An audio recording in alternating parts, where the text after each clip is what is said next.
Ya, baik guys. Eh, Ketemu lagi sama gue. Gue di sini akan bahas sedikit ya soal match yang nggak bisa gue maafin dari Manchester United adalah ketika melawan Liverpool di Old Trafford. Pertama-tama ya kita bahaslah dulu starting line up yang diturunkan oleh Ole Gunnar Solskjaer di match itu. Ole Gunnar Solskjaer bermain dengan pakemnya yaitu 4-2-3-1, di mana on the back four seperti biasa Ole memasang Aaron Wan-Bissaka, Lindelof, Maguire dan Shaw, dan sebagai DM dia memainkan Fred serta McTominay. Di depan dia bukan di depan ya, lebih ke ya lini depan sih, second line lah. Dia memasangkan Mason Greenwood, Bruno Fernandes dan Rashford. And ya ujung tombak Cristiano Ronaldo. Ini adalah the best starting 11 yang dimiliki oleh Manchester United. Ya mungkin ada satu pemain doang yaitu Lindelof, bukan Varane. But it's a team. It's a teammate. Dimana kalau misalnya pertahanan ini satu sedang underperform, ya berarti ada 10 pemain lain gitu sisa. Jadi masa satu yang ngaruhin 10, harusnya kan 10 yang ngaruhin satu. So far, dan kita masuk aja langsung ke pertandingan di mana Manchester United ini bermain sangat buruk.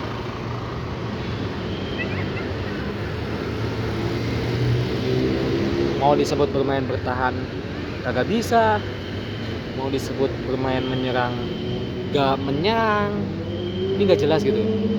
Kalau lu lawan Liverpool pengen main bertahan ya bertahan aja udah gitu, gak usah kayak bermain kayak gitu. Itu tuh, dan lu kalau mau main terbuka ya terbuka sekalian gitu.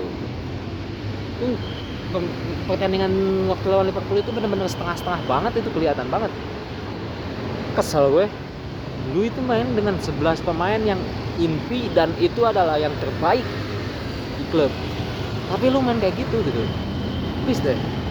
Lu itu Manchester United, man. Bukan Norwich. Dia bisa maklumin lu kalah 5-0 dengan permainan seperti itu kalau klub lu pemainnya kayak pemain Norwich. Ini enggak gitu. Lu punya Bruno Fernandes, lu punya Cristiano Ronaldo, lu punya Marcus Rashford yang balik lagi dari cedera. Tapi kenapa lu nggak bisa gini? Itu bukan salahnya Maguire, itu bukan salahnya Luke Shaw.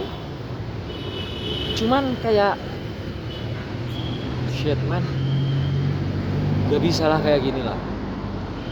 Lu nggak punya peluang yang sangat-sangat berbahaya, setidaknya mengancam lah.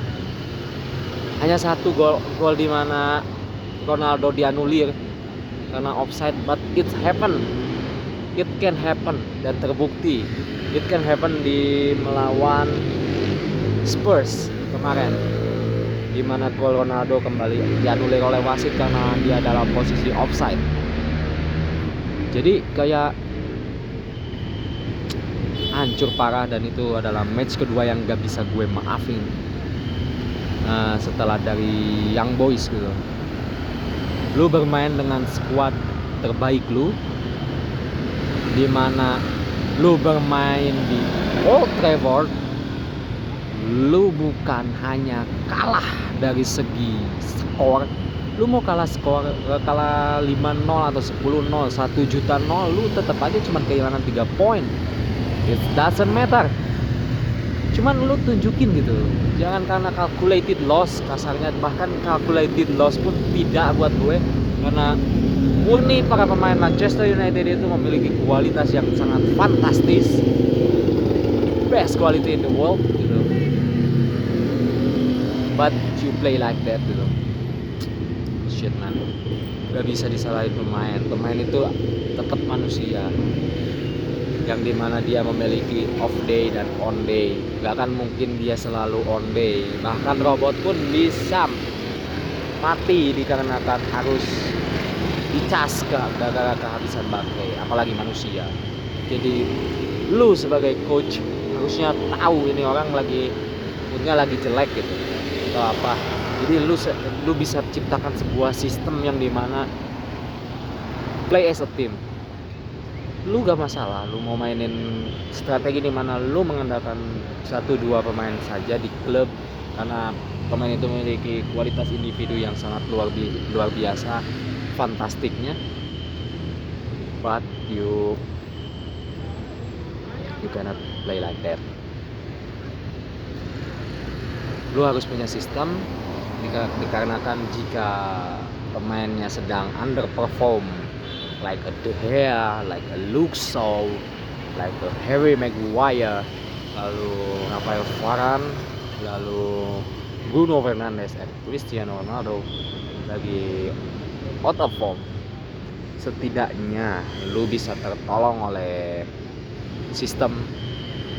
Sama halnya seperti Ajax Amsterdam, sama halnya seperti Red Bull Leipzig, meskipun dia kalah dia mendapatkan hasil draw bersama PSG, tapi dengan ditinggalkannya Julian Nagelsmann, lalu Sabitzer yang jadi kapten, lalu Dayot Upamecano pindah ke Bayern Munich, tetapi mereka bisa mencetakkan 2 gol melawan Paris Saint-Germain yang dimana FC Avengers with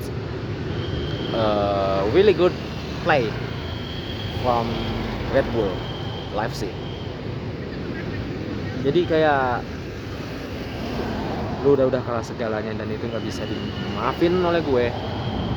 Gue bener-bener sakit hati karena gue tahu isi pemainnya dari Manchester United itu adalah para pemain luar biasa fantastisnya. Levelnya itu berada di level dunia lagi, not in Europe. Manchester United is Manchester United is one of the biggest club in the world.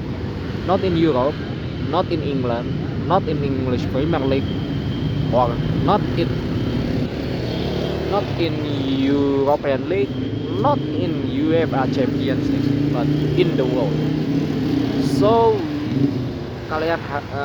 mereka memiliki tanggung jawab moral yang sangat cukup besar dikarenakan mereka adalah tim baik, tim hebat, tim besar, dan tim segalanya di dunia. Maka mereka memiliki tanggung jawab moral untuk bermain indah.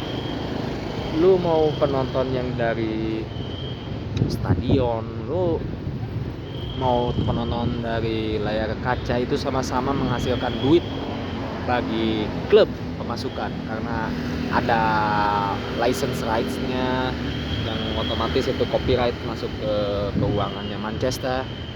Lalu ya you play like that, bullshit man.